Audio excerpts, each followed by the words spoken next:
যদি মানুষ ফিরবে আমার কিচ্ছু করার নাই আর আমার তো লোভ আছে যে সে যেন গানটা শোনে। এটা একটা ফেজ, এটা কেটে যাবে। সুর এমন জিনিস তোমায় ধরা দেবে না। তখন জীবন শেখায় হচ্ছে যে বাড়াবাড়ি না করতে। হয় কি আমার মধ্যে একটা ওই শাই ব্যাপার আছে। হিন্দি ভাষায় অনেক কিছু করলে অনেক কিছু হতে পারে, এটা কিন্তু মানে একটা বাচ্চাও জেনে গেছে। কোনো কারণ আছে? একটাই কারণ, যে চাকরি পাবে। বম্বেতে পড়ে থেকে অ্যাডভার্টাইজমেন্টের গান গেয়েও যে সে যারা রোজগার করবে, এখানে আর কি মূলধারার শিল্পী হয়েও সেটা করে উঠতে পারছে না, এরকম একটা জায়গায় চলে গেছে। মানে ইউনিটির জায়গাটা না খুঁজে কতভাবে নিজেদেরকে ডিভাইড করা যায় সেই জায়গাটা খোঁজে। তা সেইটা আমাদের একটা বড় ক্ষতি হয়ে গেছে।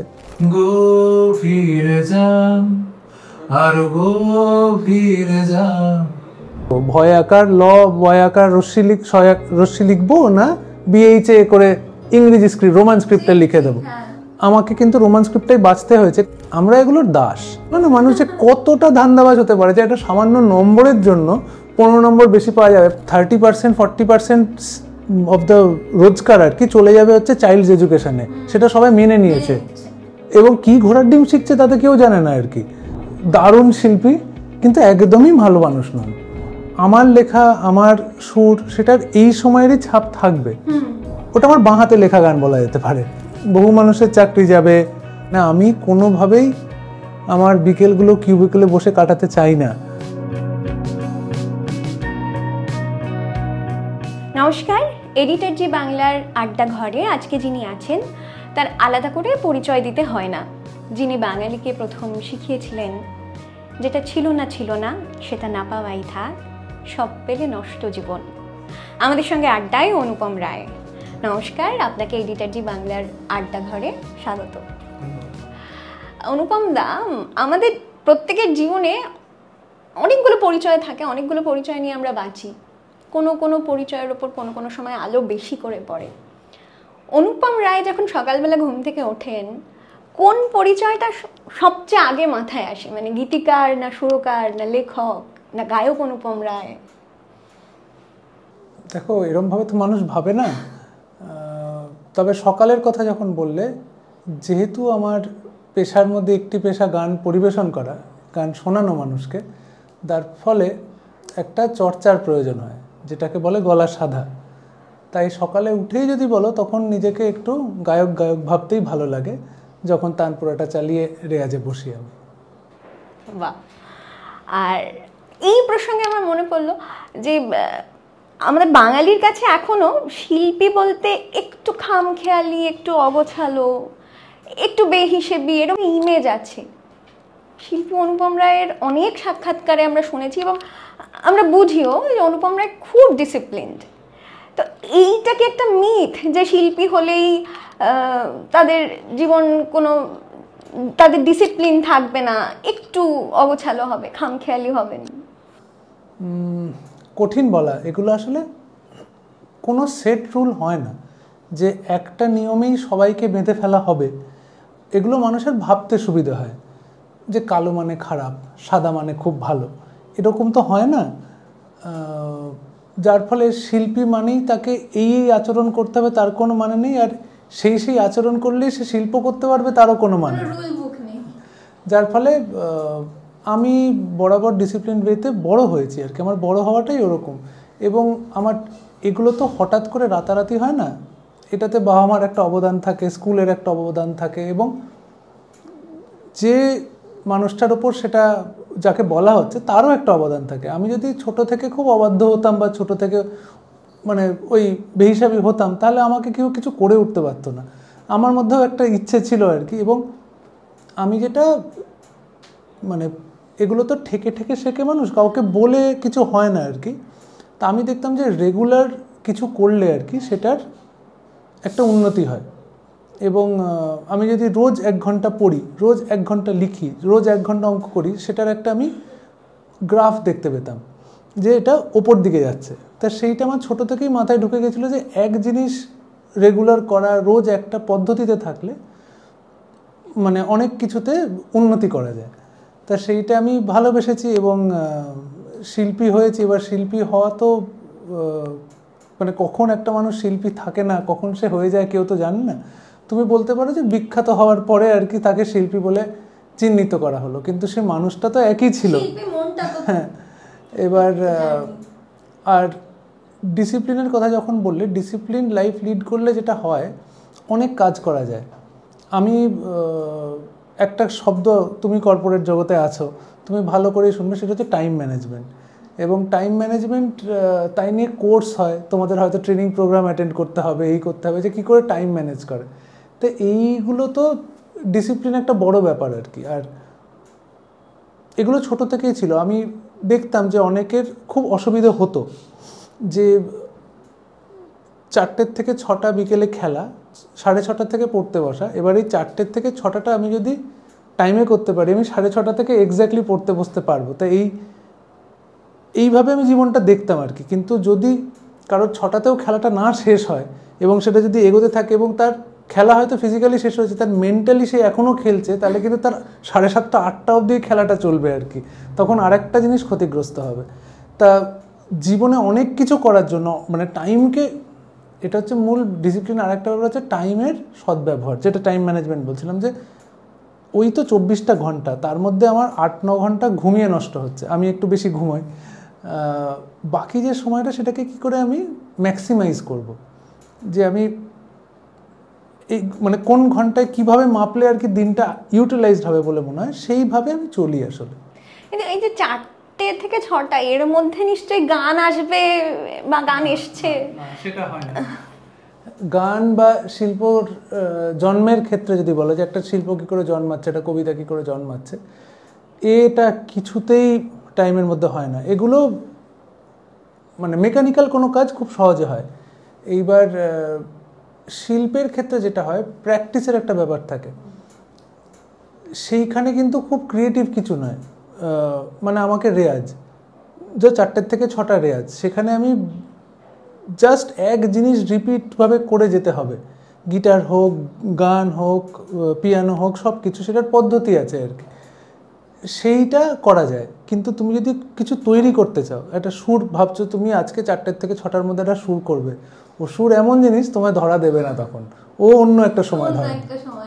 এরকম কোন কোন সময় জীবনের ওই আইকনিক গানগুলো এসছে?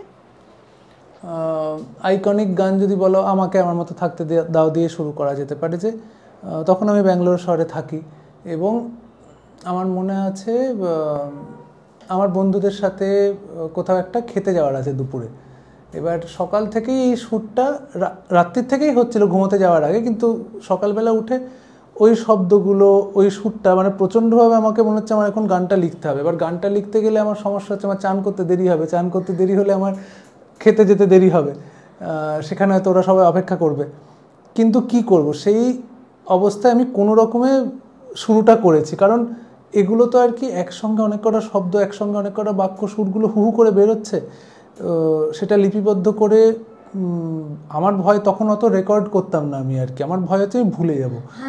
এবার সেটা করে আমার ওই যে খেতে গেছি আমি, তখনও কিন্তু মাথায় সারাক্ষণ কাজ করছে যে ওটার শেষটা কি করে করব, ওটা কিভাবে বাকিটা তৈরি হবে। মনে আছে যে বিকেলে ফিরে এসেই গোটা গানটা, ওটা ততক্ষণেও কোথাও মানে লেখাও নেই, পুরোটাই আপনার মনে আছে? আমি লেখা শুরু করে গেছি, খাতায় অর্ধেক লেখা হয়েছে, বাকিটা ওই বন্ধুদের সঙ্গে লাঞ্চ এবং তারপর বিকেলে ফিরে এসে বাকিটা শেষ হয়েছিল। আচ্ছা, অনুপম রায়ের উচ্ছ্বাস এত কম কেন? মানে একটা আমার রফির গান মনে পড়লো এই প্রসঙ্গে, मैं जिंदगी का साथ निभाता चला गया, ওখানে একটা লাইন আছে, गम और खुशी में फर्क महसूस ना हो सके, हम दिल को उस मकाम पे लाता चला गया। আপনাকে দেখে মনে হয় মানে সাফল্যও আপনার মাথা তেমন ঘোরে না, আবার ব্যর্থতাও খুব ছুটছে, সেটা মনে হয় না দেখে। দেখো, তুমি তো আমায় এই সাক্ষাৎকারের সময় দেখছো, তুমি তো আমার গোপন মুহূর্তে তো আমাকে দেখছো না। সবই আছে, মানে উচ্ছ্বাসের মানে আতিশয্যও আছে, আবার ভেঙে পড়ার রক বটম যেটাকে বলে সেই জায়গাটাও আছে, কিন্তু সেটা ওই ক্যামেরার সামনে ধরা পড়ে না আর কি। নিশ্চয়ই ব্যক্তিগত জায়গায় সেগুলো সবই আছে। এবার যেটা শিক্ষা আর কি, জীবন তো অনেক কিছু শেখায়। জীবন শেখায় হচ্ছে যে বাড়াবাড়ি না করতে, কারণ বাড়াবাড়ি যত হয় ততটাই নিচে নামে আর কি ব্যাপারটা। মানে খুব কন্ট্রোলড উচ্ছ্বাস আপনার, চিরকালই আপনাকে মানে পাবলিক স্ফিয়ারে যতবার দেখেছি আচ্ছা, খুব উচ্ছ্বাস খুব নিয়ন্ত্রিত, আবেগও খুব নিয়ন্ত্রিত। কনস্টিপেটেড বলতে পারো। না না, হ্যাঁ অতটা হয় না, কিন্তু তুমি আমাকে যখন আমি কোনো খেলা দেখছি আর কি, সেই সময় গোল হলে যে উচ্ছ্বাসটা সেটা তুমি আমার মধ্যে দেখতে পাবে আর কি। এবার হয় কি আমার মধ্যে একটা ওই শাই ব্যাপার আছে, আমি পাবলিকলি অনেক কিছু মানে উচ্ছ্বাস হলেও আর কি দেখিয়ে উঠতে পারি না, তাই জন্যই হয়তো পাও না। আচ্ছা, এখানে আমি একটু আপনার শুরুর দিনগুলোতে যাব। একটা মানুষের গান 8 থেকে 80 সবাই পছন্দ করবে এটা হয় না খুব বেশি, উচিত নয়। হ্যাঁ, কিন্তু আজ থেকে মোটামুটি 10-15 বছর আগে যখন আপনার গান বাংলা শুনছে, বাঙালি শুনছে, একটা জিনিস আমি খেয়াল করেছিলাম, আমি তখন কলেজ জীবন চলছে আমার সেই সময়, যে 2 ধরনের শ্রোতা আছে। কেউ বলছেন অনুপম রায় ভীষণ ভালো লাগে, কেউ বলছেন অনুপম রায় বাংলা গানে একটা বিপ্লব আনলো, আবার কেউ বলছেন অনুপম রায় আমার তেমন ভালো লাগলো না, খানিকটা একঘেয়েমি লাগছে সুরে। কিন্তু আমার যেটা তখনই খুব মানে গুরুত্বপূর্ণ মনে হয়েছিল, মানে কেউ অনুপম রায়কে খারিজ করছে না, কোনো বয়সই না সেই সময় আমার মনে হলো। এই যে খারিজ না করা, এই পছন্দ না হওয়াটাও তো একটা সিরিয়াসলি নেওয়ার একটা পার্ট। সেইটা তো বাংলায় সব শিল্পীর ক্ষেত্রে হয় না, আপনার ক্ষেত্রে খুব আশ্চর্যজনকভাবে হয়েছিল। ওই এক একটা সময় থাকে, আর কেন কিছু জনপ্রিয় হয়, কেন কিছু মানুষের গ্রহণযোগ্য কিছু জিনিস গ্রহণযোগ্যতা পায়, তার বিশ্লেষণ করার লোক আমি নই আসলে। কোন গান মানে একটা গান কারোর কেন ভালো লাগছে সেটাই আমি বুঝতে পারি না, সেই জায়গা থেকে এই অ্যানালিসিস করাটা আমার পক্ষে ভীষণ কঠিন। সদ্য তো ভাষা দিবস গেল, আমার তখন আপনার সঙ্গে কথা হচ্ছিল, সেই সময় আমি বলছিলাম যে কিছু কথা নিয়ে আমরা আলোচনা করতে পারলে ভালো হয়, আপনি বললে ভালো হয়। এই যে বাংলা ভাষার চর্চাটা, শুদ্ধ অশুদ্ধ মিশ্র ভাষা, আমি সেই প্রসঙ্গে এখনই যাচ্ছি না, কিন্তু সার্বিকভাবে বাংলা ভাষার চর্চাটা এপার বাংলা থেকে কমে যাচ্ছে, সেটা ঠিক কেন? এর পেছনে কি কি কারণ? এটাও বোঝা ভীষণ কঠিন। অনেক কটা কারণ আছে, একটা দুটো নয় আর কি। একটা হচ্ছে যে এখানে ওই বাংলায় পড়ে কিছু হবে না বা বাংলায় লিখে কিছু হবে না, একটা বদ্ধমূল ধারণা তৈরি হয়ে গেছে। আর পাশাপাশি একই দেশে হিন্দি ভাষায় অনেক কিছু করলে অনেক কিছু হতে পারে, এটা কিন্তু মানে একটা বাচ্চাও জেনে গেছে। এইবার অনেক বাড়িতে সেকেন্ড ল্যাঙ্গুয়েজে হিন্দি পড়ায়, আমাদের সময় থেকেই আমরা দেখেছি, কারণ তাদের মনে হচ্ছে বাবা এখান থেকে যদি বেরিয়ে দিল্লি যেতে হয়, বম্বে যেতে হয়, তাহলে আমার বাচ্চাটার সুবিধা হবে আর কি, সেই হিসেবে হিন্দি পড়ায়। আজকাল তুমি যদি রিয়েলিটি শো দেখো, যে বাচ্চা বাচ্চা ছেলেমেয়েরা গান গাইছে, এবং 10টা গান যদি 1 ঘন্টা 1.5 ঘন্টার এপিসোডে দেখানো হয়, 8টা গান হিন্দি হয়, 2টো গান বাংলা হয়। তো এই বাচ্চা ছেলেমেয়েগুলো সবাই বাঙালি, এরা কি বাংলা গান জানে না? নিশ্চয়ই জানে, তাদের শেখালেই হয়তো শেখাবে, কিন্তু তাদের শেখানোই হচ্ছে যে কারণ হিন্দির জগৎটা একটু বড় বলতে অর্থনৈতিকভাবে বড়। এবার একই গান একই শিল্পী যদি হিন্দিতে গায়, সে যদি 10 টাকা পায়, বাংলায় গাইলে 1 টাকা পাবে। এবার এই যে তফাৎটা, এটা সবাই বুঝে গেছে, এবং এই বুঝে গেলে তাদের অ্যাম্বিশনগুলো সেরকম হতে থাকে। এইখানে আসে অর্থনীতির জায়গাটা, যে অর্থনীতি অ্যাট্রাক্ট করে মানুষকে। যে আজকে হঠাৎ আমাদের সময় বলতে 2000 সাল বা 2000 একটু আগে থেকে, লেট 90s থেকে মিড 2000 ওই দশকটা যদি ধরি আমরা, ইঞ্জিনিয়ারিং একটা বড় বুম ছিল। কেন সব বাড়ির ছেলেরা ইঞ্জিনিয়ার, মানে এখানকার ছেলে কর্ণাটকায় গিয়ে এন্ট্রান্স পরীক্ষা দিচ্ছে, মহারাষ্ট্র গিয়ে অদ্ভুত কলেজে ইঞ্জিনিয়ারিং পড়ছে, উড়িষ্যায় গিয়ে ইঞ্জিনিয়ারিং পড়ছে। কেন? কোনো কারণ আছে? একটাই কারণ, যে চাকরি পাবে। বেসিক্যালি অর্থনীতি মানুষকে এমনভাবে অ্যাট্রাক্ট করে যে আমার মেয়েটা যেন খেয়ে পড়ে বাঁচে আর কি, এবং সেটার জন্য কি অস্ত্রটা কি, সেটা হচ্ছে আর মধ্যবিত্ত বাঙালির হচ্ছে যে একটু পড়াশোনা করে যাতে করে আর কি। এবার পড়াশোনাটা কি? ইঞ্জিনিয়ারিংয়ের পড়া। এবার সেটা করে যা হোক একটা চাকরি যদি জুটিয়ে নেয়, তাহলে সে বেঁচে পড়তে থাকবে আর কি। এবার সিট তো এখানে যা পপুলেশন, বোঝাই যায় যে পশ্চিমবাংলায় কতজন আর পাবে আর কি, কিন্তু অ্যাম্বিশন তো সবার। তাই জন্য বিভিন্ন জায়গায় ছড়িয়ে পড়ে ইঞ্জিনিয়ারিং পড়েছে। বাংলা ভাষার ক্ষেত্রে আমি যেটা বলছিলাম যে অর্থনীতি কীভাবে অ্যাট্রাক্ট করে আর কি, সেইটা একটা কারণ যে বাংলা সবাইকে ওই জায়গাটা দিতে পারবে না। বম্বেতে পড়ে থেকে অ্যাডভার্টাইজমেন্টের গান গেয়েও যে সে যারা রোজগার করবে, এখানে আর কি মূলধারার শিল্পী হয়েও সেটা করে উঠতে পারছে না, এরকম একটা জায়গায় চলে গেছে। সেটা সত্যি না হলেও একটা মিথে পরিণত হয়েছে।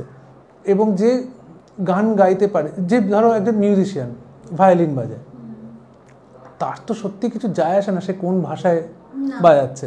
সে যদি বাংলা ভাষায় বাজিয়ে 1 টাকা পায় এবং হিন্দি ভাষায় বাজিয়ে 10 টাকা পায়, সে হিন্দি ভাষাতেই বাজে। এবং এই করে এই শিল্প জগতের প্রত্যেকটা প্রফেশন আজকে যে ক্যামেরা করছে, যে এডিট করছে, যে নির্মাণ করছে, যার বাংলা ভাষাটার ওপর কোনো মানে ভাষার ওপর সে ডিপেন্ড করে না, সে কিন্তু চলে যাবেই। আর ওভারঅল আমাদের একটা প্রাইড যেটাকে বলে আর কি, যে তামিল প্রাইড যেটা আমরা দেখি, বা আন্ধ্রা প্রাইড, সাউথ ইন্ডিয়াতে যে প্রাইডটা আছে সেটা বাংলায় একটু দুর্বল, দুঃখজনকভাবেই দুর্বল। এইটা জানি না কেন আর কি, কিছু মানুষ কাজ করে আর বাকিরা অতটা বদার্ড নয় আর কি। আর আমাদের আরেকটা ক্ষতি হয়েছে, সেটা হচ্ছে বাংলা ভেঙে গিয়ে এই যে একটা দুটো বাংলা তৈরি হয়ে গেছে, এইখানে বাংলা যে একসঙ্গে একটা মানে ইউনাইটেড হয়ে এগিয়ে চলবে বা একটা উত্থান হবে, সেই জায়গাটা মানে কোমরটাই ভেঙে দিয়েছে। যার ফলে এটা খুঁড়িয়ে খুঁড়িয়ে চলার একটা, পারলে 2 বাংলার মধ্যে একটা অশান্তি এবং রেষারেষি, এটা তো হওয়ার কথা নেই। এদের তো একসঙ্গে থেকে যেখানে ভাষাটা আমাদের মানে লোকে ইউনাইটেড জায়গাটা মানে ইউনিটির জায়গাটা না খুঁজে কতভাবে নিজেদেরকে ডিভাইড করা যায় সেই জায়গাটা খোঁজে, তা সেইটা আমাদের একটা বড় ক্ষতি হয়ে গেছে। এবং কোনোভাবেই কেউ সেটাকে মেরামত করতে চাইছে না এবং যতটা পারছে তফাৎ আরও বাড়ানোর চেষ্টা করছে, এখানে ক্ষতি হয়। আর কি বলা যেতে পারে, আর একটা হয়েছে যে পৃথিবীটা ইংরেজির দিকে চলে গেছে, মানে ইংরেজি ভাষার যে রাজনীতি সেই যুদ্ধটা জিতে গেছে। এবার কি করে জিতে গেল সেটার একটা মূল কারণ আমেরিকা, কারণ যেখানে ইংরেজি ভাষাটা এস্টাবলিশড হলো এবং যত বিজ্ঞান চর্চা, টেকনোলজি চর্চা সব কিছু ওটাতে ওই ভাষাতে হলো আর কি। আজ কিন্তু কেউ, এটা বাংলার সমস্যা নয়, এটা সব ভাষার, আজকে ওড়িয়া শিখেও কেউ বা হিন্দি শিখে কেউ কোনো টেক কোম্পানিতে বিশাল কিছু করে উঠতে পারবে না, তার কারণ সেখানে সেই ভাষাটা ইংরেজি। আজকে একটা ফেসবুক বাংলায় করা যায় বটে, কিন্তু মূল যে ভাষায় তৈরি হচ্ছে জিনিসটা, যেখানে টেকনোলজিটাই পুরো ইংরেজি। আজকে এআই যে কাজ হচ্ছে, এআই নিয়ে একটা বই পড়তে গেলেও সেটা ইংরেজিতে পড়তে হবে। হ্যাঁ, এখন বাংলায় জোর করে পড়াই যেতে পারে, সেটাকে ট্রান্সলেট করো, তার প্রত্যেকটা ওই শব্দ যেগুলো ন্যাচারালি ইংরেজিতে এসেছে সেগুলো জোর করে একটা বাংলা, এবার ইন্টারনেটের বাংলা করো, এই শব্দগুলোর বাংলা করার কোনো মানে হয় না, কারণ এগুলো ওই ইন্টারনেট ওই হ্রস্বই দিয়ে বাংলা অক্ষরে লিখেই ওটাকে বলতে হবে আর কি। কম্পিউটার, এটার কি হবে আর কি, দিস ইজ দ্য ওয়ার্ল্ড, যে ওয়ার্ল্ডে আমরা এক্সিস্ট করি, সেইখানে ওই যুদ্ধটা ওরা জিতে গেছে। সবার ধান্দা বেসিক্যালি এই ভাষাটা পড়ে আমার কি হবে। এবার ওই ধান্দা শব্দটা এসেছে তো ট্রেড থেকেই, তো ওই ট্রেড যদি খুব ভালো মানে ইকোনমিক কন্ডিশন যদি খুব ভালো করে দেওয়া যায় তাহলে একটা কিছু হতে পারে। আর আরেকটা তো ব্যাপার আছেই যে একটা ইংরেজি মাধ্যমের যদি তকমা লেগে যায়, মানে ইংরেজিতে সাংবাদিকতা করি, তাহলে বাংলায় গুরুত্বও মানুষ অনেক বেশি দিচ্ছেন, এটা একটা ব্যাপার। এদিকে আপনি কখনো গানের ক্ষেত্রে ফেস করেছেন? এটা ফেস করেছি। দেখো সমস্যা হয়েছে কি, বাঙালি ছড়িয়ে গিয়েছে, তো শুধু বাংলায় আর নেই, একটা বড় পপুলেশন বাঙালির বাংলার বাইরে থাকে, কে মহারাষ্ট্রে আছে, কে ইউরোপে আছে, কে আমেরিকায় আছে, এবং তাদের যে সন্তান সন্ততি জন্মাচ্ছে তারা কিন্তু স্ক্রিপ্টটাই পড়তে পারে না বাংলায়। এবার আমাদের ক্ষেত্রে ধরো আমি কিছুদিন আগে একটা গান রিলিজ করেছি, ভালোবাসি তোমাকে, যেটা ভাষা দিবসেই মুক্তি পেয়েছে।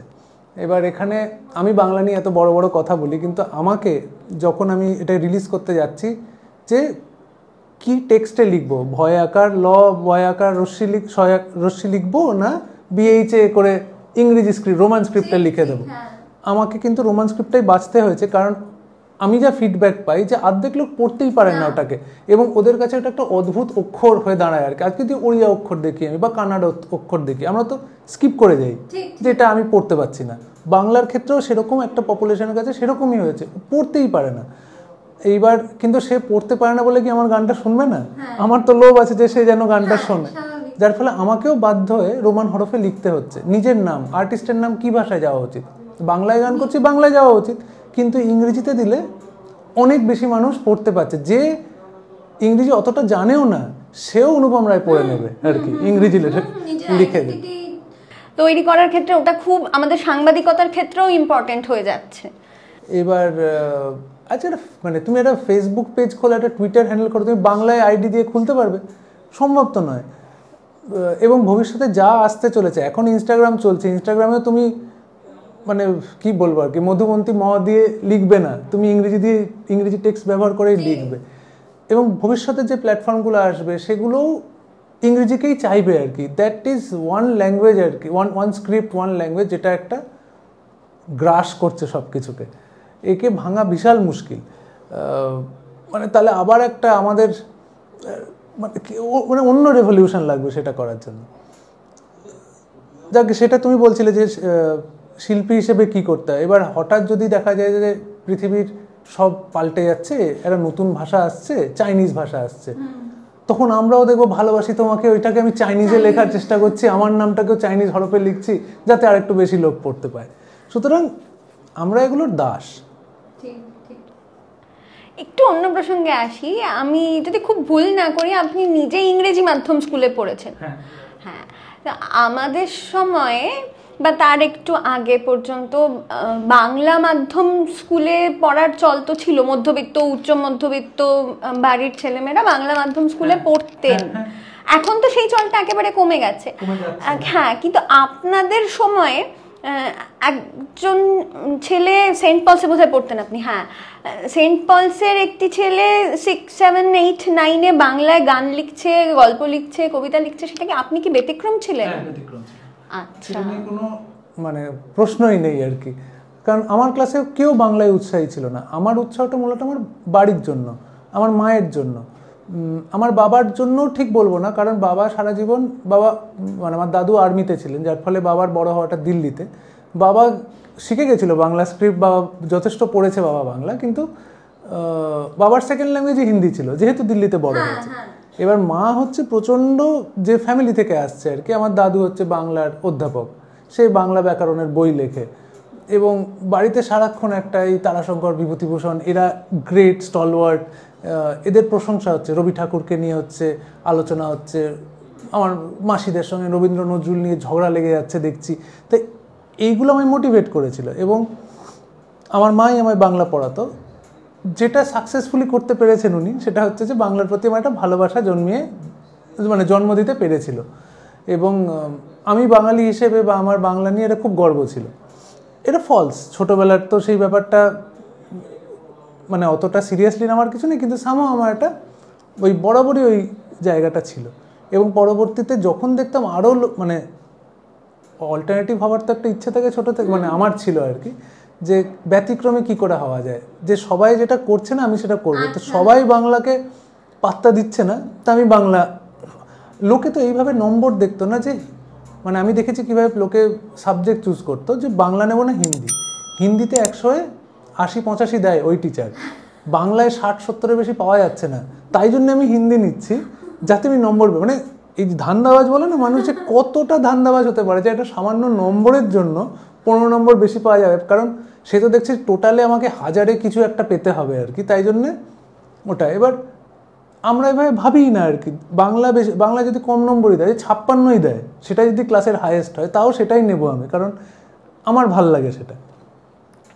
এবার হ্যাঁ, আমার ওটা ব্যতিক্রম, এবং আমি যখন এন্ট্রান্স পরীক্ষা দিয়ে গিয়ে ঢুকেছি আর কি, বহু ছেলে মেয়ে বাংলা মিডিয়াম থেকেই এসেছে, আর আমার বড় হওয়ার সময় অনেককে দেখতাম। এবার বাংলা মিডিয়াম স্কুলগুলোও ভালো ছিল, তারা ভালো, আমাদের তো এটা আবার একটা অন্য ডিবেটে আসবে যে সরকার এডুকেশনের পেছনে খরচা করে না, সবকটা স্কুল ধ্বংস হচ্ছে।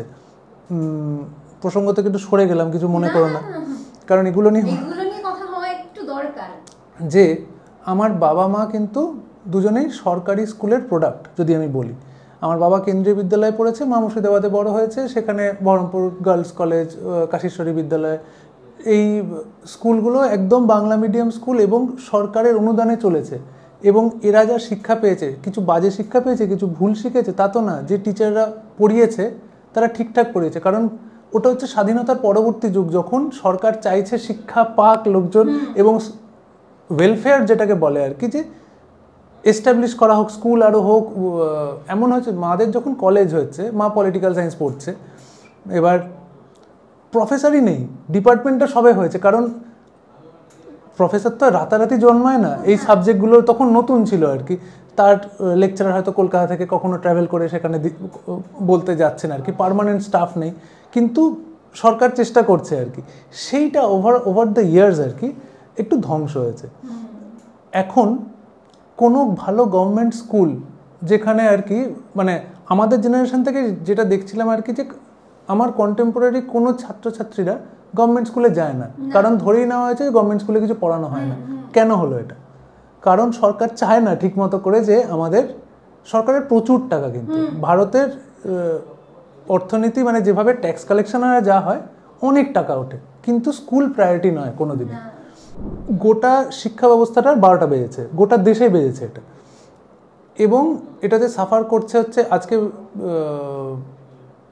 সব মানে, এবং এর সঙ্গে জড়িয়ে আছে হচ্ছে প্রাইভেটাইজেশন, যে সরকারদের দায়িত্ব কমিয়ে দাও, প্রাইভেটদের দিয়ে দাও, এবং প্রাইভেটরা তারপর যা খুশি একটা এক্সপেন্সে যা খুশিভাবে বাচ্চাদের পড়ানো হবে, এবং সবাই মেনে নেবে আর কি।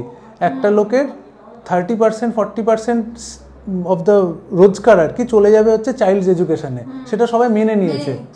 এবং কি ঘোড়ার ডিম শিখছে তাতে কেউ জানে না আর কি। কিন্তু ওই প্রাইভেটাইজেশন। এইবার তোমার প্রশ্ন কি ছিল বলো তো? মূলত শুরুটা কোথায় করেছিলাম আমরা? আমি ওখান থেকে সরে গেছি। একদম শুরুতে তো আমরা শুরু করেছিলাম যে এই লোকাল মানে বাংলায় কি কি অসুবিধা, বাংলা থেকে কেন আমরা সরে যাচ্ছি আর কি, বাংলা ভাষা সেখান থেকে আমরা অনেকটা সরে গেছি, কিন্তু তাতে অসুবিধা নেই। স্কুল, হ্যাঁ হ্যাঁ হ্যাঁ, আমি ইংরেজি মিডিয়াম, হ্যাঁ হ্যাঁ হ্যাঁ। তা আমাকে সেই সময় আমার বাবা মাও ভেবেছিল যে ইংরেজি মিডিয়ামে পড়ালে ছেলেটা তাও কিছু হতে পারে, জানতো না যে বাংলা নিয়েই সে চর্চা করবে বা। কিন্তু আমার ইংরেজি শিক্ষা আমাকে ডেফিনেটলি সাহায্য করেছে, আমাকে একটা এজ দিয়েছে। মানে আপনার ফিল্ড থেকে তো আপনি সরে এলেন, আপনি আমার অনেক কিছু পড়তে আর কি, যে নলেজ বেসটা ইংরেজিতেই মেনলি, সেটা পড়তে অনেক সুবিধে হলো। এবং মানুষের সঙ্গে যোগাযোগ করা, কাজ মানে তো শুধু কিছু তৈরি করা না, তার সঙ্গে যোগাযোগ স্থাপন, তার সাথে ইন্টারঅ্যাক্ট করা, নিজেকে প্রেজেন্ট করা, সেইটা অনেক বেশি গ্রহণযোগ্য বলে আমার মনে হলো আর কি। এবং আমি সহজে লোকের সঙ্গে কানেক্ট করতে পারি, যেহেতু আমি ইংরেজি ভাষার সঙ্গে এতটাই সহজ আর কি। আমার ভাবনা চিন্তা এবং ইংরেজি সাহিত্য, ইংরেজি গান বাজনা, সেগুলো আমি অনেক বেশি শুষে নিতে পেরেছি, যেহেতু আমার ওখানে একটা জায়গা মানে অলরেডি একটা ভিত তৈরি ছিল। পৃথিবীটা অনেক বড় হয়ে গেছে, অনেকটা বেশি আমি নিতে পেরেছি। কিন্তু একটা জিনিস জানতে চাইবো, সেই বয়সে মানে স্কুলের কালচারটা একদম আলাদা, আবার বাড়ি ফিরে এসে একদম অন্য কালচার, এটাতে একটা মানে সারাক্ষণ একটা দ্বন্দ্ব ছিল না? হ্যাঁ, আমি ঠিক স্কুলের মানে একটা জিনিস দেখতাম আর কি, টিচার্স ডে অনুষ্ঠান, সেখানে প্রত্যেকটা ক্লাসের একটা করে পারফরমেন্স থাকতো যে টিচারদের জন্য করা হচ্ছে। 1 থেকে 10 অবধি প্রত্যেককে নাচছে, এবং প্রত্যেকে হিন্দি গানের সঙ্গে নাচছে। এবার বা তখন পাঞ্জাবি গান বিশালভাবে উঠছে আর কি, এবং তার সঙ্গে নাচছে, সেগুলো আমার একদম ভালো লাগতো না। তা আমি নিজেকে গুটিয়ে রাখতাম এবং বাড়িতে এসে আমার যেগুলো পছন্দ সেগুলো করতাম আর কি। মানে এটা খুবই রেয়ার, এটা হয় না, মানে দুটো দ্বন্দ্বে কোনো মানে একটা জিতে যায়, এবং সেটা স্কুলের শিক্ষা, যেহেতু ওখানে একটা অনেক বড় সময় আছি, বন্ধু বান্ধব আছে। হ্যাঁ, কিন্তু সামহাও ওটা আমাকে কোনোভাবে আকর্ষণ করেনি আর কি। যে এত বাংলা ভাষা নিয়ে আমরা কথা বলছি, বাংলা গান একটা গাইতে বলছো?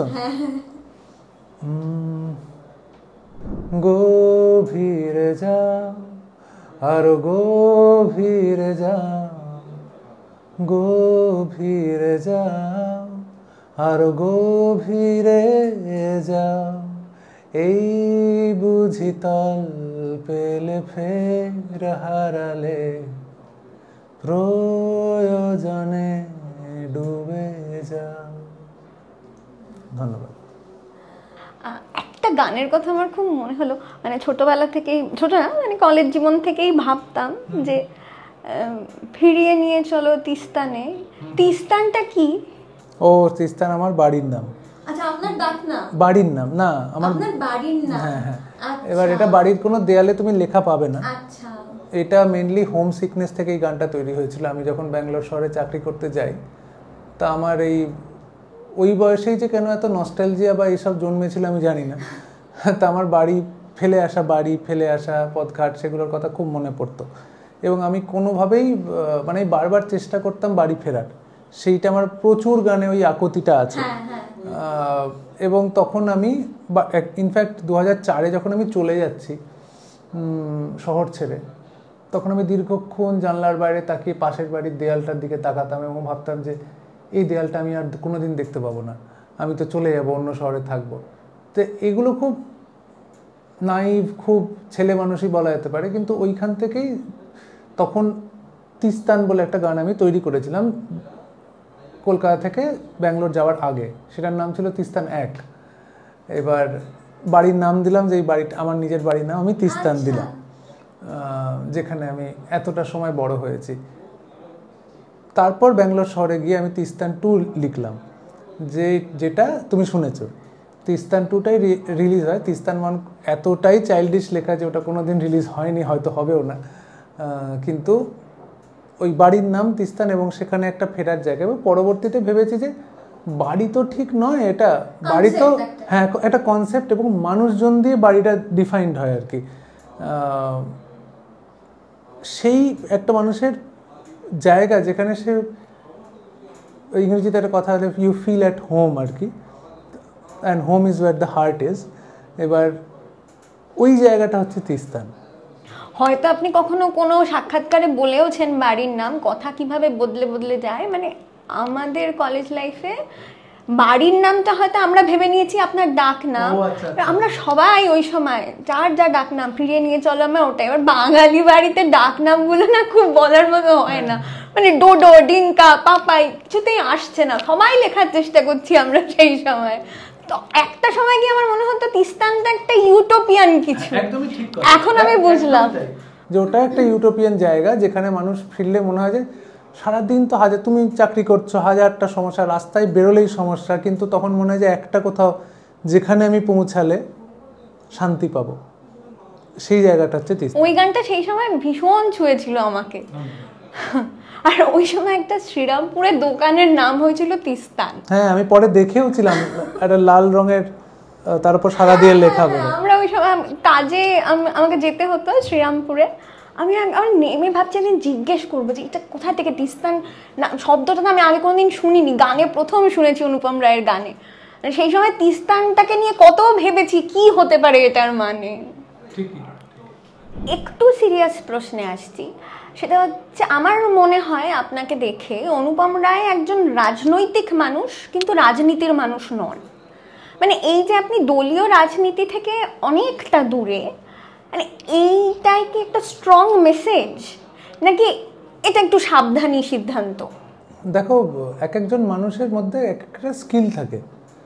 এবার আমি মনে করি আমি দলীয় রাজনীতির জন্য যোগ্য নই। যে স্কিলগুলো দরকার একটা মানুষের যেগুলো করার জন্য, আমার মধ্যে সেগুলো নেই। তার ফলে আমি দূরে থাকি। কিন্তু তার মানে কি আমি একদমই ওয়াকিবহল নই যে কী হচ্ছে, তা তো নয়। আমার রাজনীতিতে যথেষ্ট আগ্রহ রয়েছে, এবং কি ডিসিশন হচ্ছে, বাজেটে কি বলা হচ্ছে, কত জিএসটি কালেকশন হচ্ছে, কত হচ্ছে না, সেগুলো সম্বন্ধে আমার যথেষ্ট নজর আছে এবং সব খবরই রাখছি। এবং কোন নেতা কোন বছর কি বলেছিল, তার 5 বছর বাদে সে কি বলছে, বিরোধী থাকার সময় একটা মানুষ কি বলে, ক্ষমতায় আসার পর সে কি বলে, সেগুলো তো সবই ধরা পড়ে এবং সেগুলো তো সবই জানা হয়। কিন্তু তার মানে যে আমাকে দলীয় রাজনীতি করতে হবে তার কোনো মানে নেই। আচ্ছা, শিল্পীর কি ভালো মানুষ হওয়ার দায় থাকে, আপনার কি মনে হয়? না, শিল্পীর কোনো দায় থাকে না। খুব খারাপ মানুষ কিন্তু দারুণ শিল্পী এরকমও আছে, আবার দারুণ মানুষ কিন্তু খুব খারাপ শিল্পী এরকমও আছে। সুতরাং কোনো দায় নেই, একজন মানুষ ভালো হবে কি খারাপ হবে না সেটা তার মরাল স্ট্যান্ডার্ড, সে কি চাইছে জীবন থেকে সেটা তার উপর ডিপেন্ড করে। এবং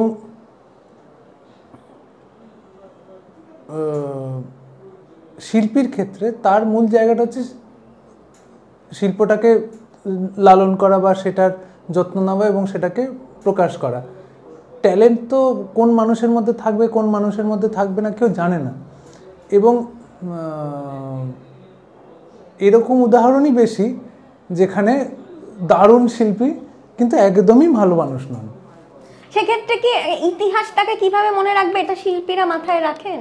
না, ইতিহাস শিল্পীদের ক্ষেত্রে আমার মনে হয় না মাথায় রাখবে আর কি, শিল্পের জন্যই তাকে মনে রাখবে। কারণ দেখো, সবাই আমরা বেঁচে আছি কাউকে নিয়ে তো, মানে একজন কারোর ওপর তো পিএইচডি করার জন্য নয়, নিজেদের জীবন আছে এবং সেই জীবনে বিভিন্ন শিল্প আসে। আজকে তুমি একটা গান শোনো রাস্তা দিয়ে, তুমি জানো না সেই গানটা কে গেয়েছে, কে সুর করেছে, কে লিখেছে, কিন্তু তোমার যদি ভালো লাগে ভালো লাগলো, তোমার কোনো দায়বদ্ধতা তো নেই যে তাকে নিয়ে রিসার্চ করে তার সব নারী নক্ষত্র বার করা। এবার সেটা সম্ভব নয়। ধরা যাক মেঘদূত লিখেছেন কালিদাস, কালিদাস কেমন মানুষ ছিল, এবার কেউ জানে সেটা, কিন্তু মেঘদূত নিয়ে তো আলোচনা হবে, পড়া হবে। এবার সেখানে কোনো জায়গাই নেই আর কি জানার। যারা কন্টেম্পোরারি, যার সম্বন্ধে আমরা দু চার কথা জানি, সেইখান থেকে সেখানে প্রচুর আলোচনা হয়। এবং যদি ধরা যায়, আমি একটা এক্সাম্পল দিয়ে বলছি, যে যদি ধরা যাক একজন দারুণ শিল্পী সেটা খুন করে বসেছে, তাহলে তো তার একটা মানে সংকটের জায়গা, যে ইমিডিয়েটলি সে একজন খুনিতে পরিণত হলো এবং সে তার সব শিল্প বর্জন, সে ছবি আঁকে দেখা যায়, তার সব ছবি পুড়িয়ে ফেলা হবে, তার এই করা হবে এই করা হবে, যেহেতু সে একজন খুনি আর কি। কিন্তু তারপরেও এটা একটা ফেজ, এটা কেটে যাবে। তার শিল্পের মধ্যে সত্যি যদি দম থাকে, তাহলে সেই কিছু মানুষ আবার বলে উঠতে শুরু করবে যে না, ওনার এই কাজটা ভালো, এই কাজটা ভালো, এই করে সে হয়তো টিকে যাবে। এবার এই টিকাটাই বা কতদিনের সেটা কি কেউ জানে, যে শিল্পের বয়স কতটা? এটা একদম ব্যক্তিগত ব্যাপার। যার ইচ্ছে সে বদমাইশি করবে সে করুক, আর যার ইচ্ছে সে সৎপথে থাকবে সে থাকুক। আচ্ছা, এই প্রসঙ্গে একটা কথা মনে হচ্ছে, আমরা খুব বলি যে শিল্পী যেন সময়কে ধরতে পারেন, সেটা সিনেমা হলে সিনেমায়, লেখায় হলে লেখায়, গানে হলে গানে। এইটাকে আপনি কিভাবে দেখছেন? মানে এই সময়ের ক্রাইসিস যেটা, সেটা তো আজ থেকে 100 বছর বাদে নাও থাকতে পারে।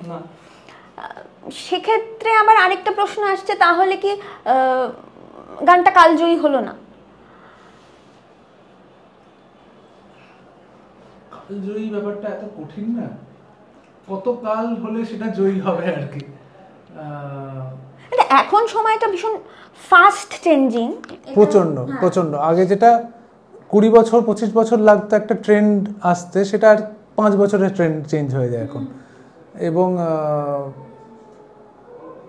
শিল্পীর কাজ সময়কে শিল্পীর কাজ অ্যাকচুয়ালি একটা শিল্প তৈরি করা। এত ভেবে যদি একটা শিল্পকর্ম তৈরি হয় যে আমি এই সময়টাকে ধরছি বা এটা করছি, তাহলে কিন্তু হয়ে ওঠে না জিনিসটা। ওটা একটা ন্যাচারাল প্রসেস। এবং যেহেতু একজন, মানে আমি কোনোভাবেই রামমোহনের সময় যেভাবে বাংলা লেখা হতো বা ওই সময় বাংলাটাকে আমি ধরতে পারবো না, কারণ আমি চেষ্টা করলেও মানে খুব অদ্ভুত একটা চেষ্টা হবে আর কি, যার ফলে আমার লেখা, আমার সুর, সেটার এই সময়েরই ছাপ থাকবে। এবার পরবর্তী হচ্ছে যে এটা উৎকৃষ্ট হলো কি হলো না, সেটা ডিপেন্ড করবে যে মানুষ কতদিন শুনছে বা শুনছে না, বা এর থেকেও ভালো কিছু পেয়ে গেল কিনা, তখন সেটা রিজেক্ট করে নতুন কিছু শুনবে। শিল্প সাহিত্য এসবে কি এআই একটা মানে ভয়ঙ্কর, কি বলবো, একটা থ্রেট? বলা কঠিন।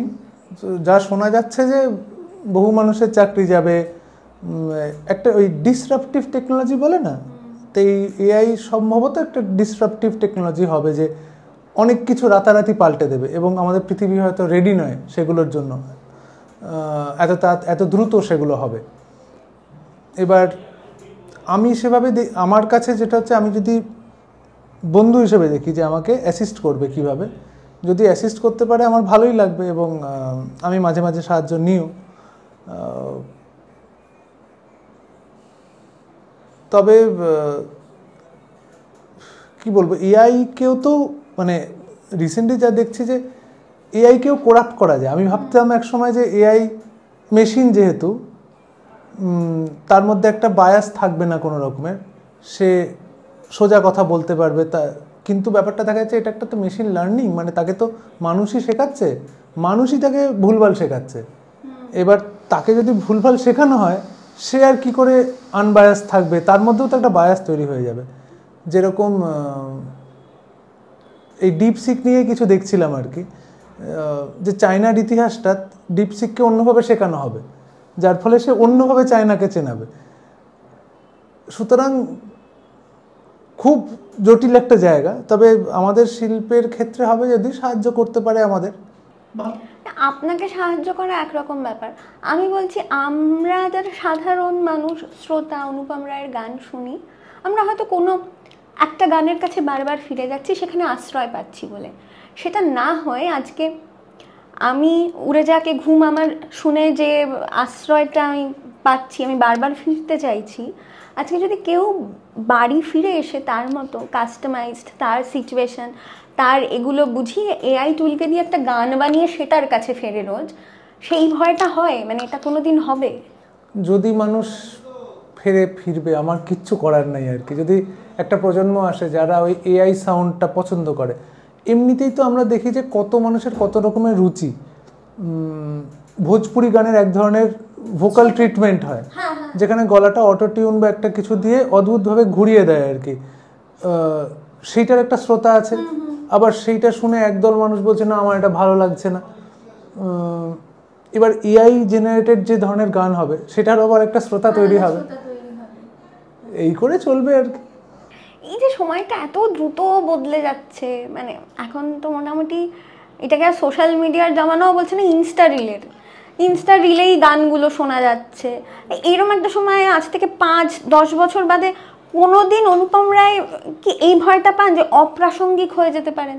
যে কোনো দিন হয়ে যেতে পারি, যে কোনো দিন হতে পারি, এটা তো মানে ঘুম থেকে উঠে হয়ে যেতে পারি আর কি।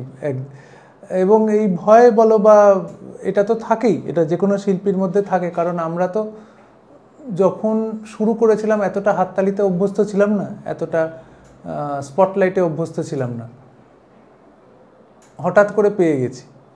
এইবার সেইটা রাতারাতি চলে গেলে কষ্ট তো হয়, এবং বেশিরভাগ শিল্পীদের আমি যেটা দেখেছি ভীষণ ইনসিকিউর, মানে সেই ইনসিকিউরিটি মানে অদ্ভুত আর কি, সেটা কিন্তু সাধারণ মানুষ বুঝতে পারবে না।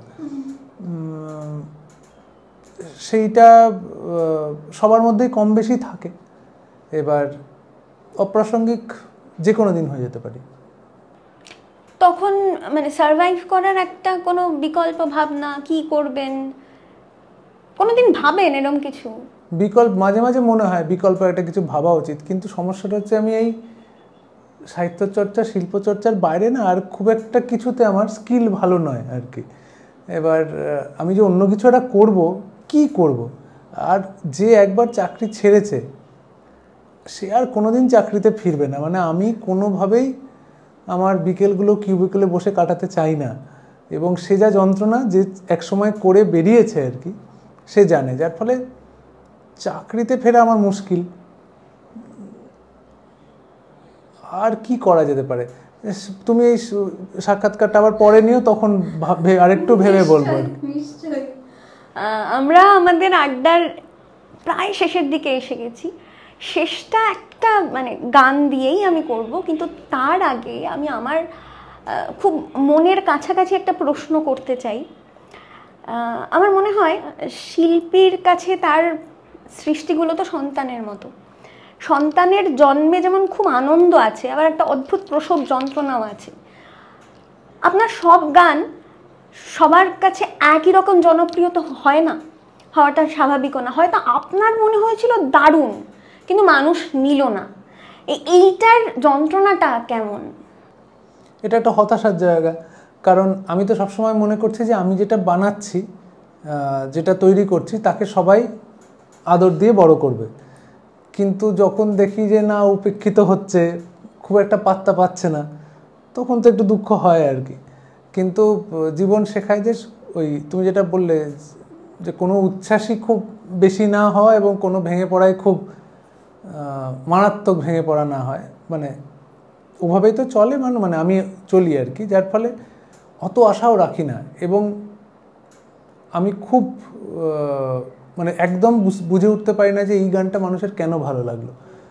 আমার দুটো এক্সাম্পল আমি তোমায় দিতে পারি। এক হচ্ছে আহারে মন বানিয়ে, আহারে মন গানটা যখন আমি লিখেছিলাম আমি ভীষণ খুশি হয়েছিলাম যে আমি এরকম একটা গান তৈরি করতে পেরেছি। এবং শিবুদাকে শোনাই, অনিন্দদাকে শোনাই, সেটা নিয়ে গানটা নিয়ে একটা স্ট্রাগলও আছে যে শিবুদা বলেছিল একটা ছবিতে ব্যবহার করবে, পরে অনিন্দদা ছিনিয়ে নেয় গানটা ওই প্রজাপতি বিস্কুটের জন্য। তো এইবার গানটা কিন্তু মানে জনপ্রিয় হলেও অতটা জনপ্রিয় নয়, মানে আমি যেরকম ভেবেছিলাম যেটা হবে। কিছুদিন আগে আরেকটি গান তৈরি হলো, বাউন্ডুলে ঘুরি, যেটা আমি হেলায় তৈরি করেছি। মানে ওটা একটা কি এখান থেকে একটু নিয়ে ওখান থেকে একটু, মানে নিজেরই বিভিন্ন টুকরো টুকরো লেখা বিভিন্ন জায়গা থেকে জুড়ে। কারণ ওই গানটা তৈরি করার একটা মানে যে সময়টায় তৈরি হচ্ছিল তখন আমি একটু ফ্রাস্ট্রেটেড ছিলাম যে একটা গানের জন্য কতবার খাটতে হবে আর কি। হ্যাঁ, কোলাজ করে আমি এটা বানিয়েছি যে ওটা আমার বাঁ হাতে লেখা গান বলা যেতে পারে। এইবার সেই গানটা মারাত্মক জনপ্রিয়, মানুষের বিশাল ভাল লাগে, আমরা অনুষ্ঠানে গাইছি। এবার এই রহস্যটা কোথায়? যদি আমি বুঝতে পারতাম কোনোদিন, তাহলে আমি সেইভাবেই আবার পরের গানটা তৈরি করতাম, কিন্তু এর কোনো সলিউশন নেই, এর কোনো উত্তর নেই। যেটা হয় হচ্ছে যে আমি যখন কিছু অনুষ্ঠান করি, কোনো বিশেষ অনুষ্ঠান করি, সেখানে পরিবেশন করার চেষ্টা করি আর কি সেই গানগুলো। গানের আগে আমাদের এডিটর জি বাংলার দর্শকদের জন্য একটু কিছু বলে দিন আপনি। এডিটর জি প্রত্যেক দর্শককে জানাই শুভেচ্ছা, খুব ভালো থেকো। আজকে এরমই কোনো গান শুনবো আমরা, যেটা আপনার মনে হয়েছে যে মানুষ তেমন শুনলো না, কিন্তু আপনার মনের খুব কাছাকাছি। গানটা দিয়ে আমরা শেষ করবো আজকের আড্ডা। তুমি গানটার উল্লেখ করলে একবার, তা আমি সেই গানটাই করি। উড়ে যাকে ঘুম আমার, ছুঁতে শ্বেত পাথরের রাত, জানি পায় না কাছে কিছু আমার শূন্য দুটি হাত। উড়ে যাকে ঘুম আমার। ধন্যবাদ। ধন্যবাদ, নমস্কার। এই গানটা দিয়ে শেষ হবে আমিও ভাবিনি, আমার খুব ভালো লাগলো, দারুণ লাগলো।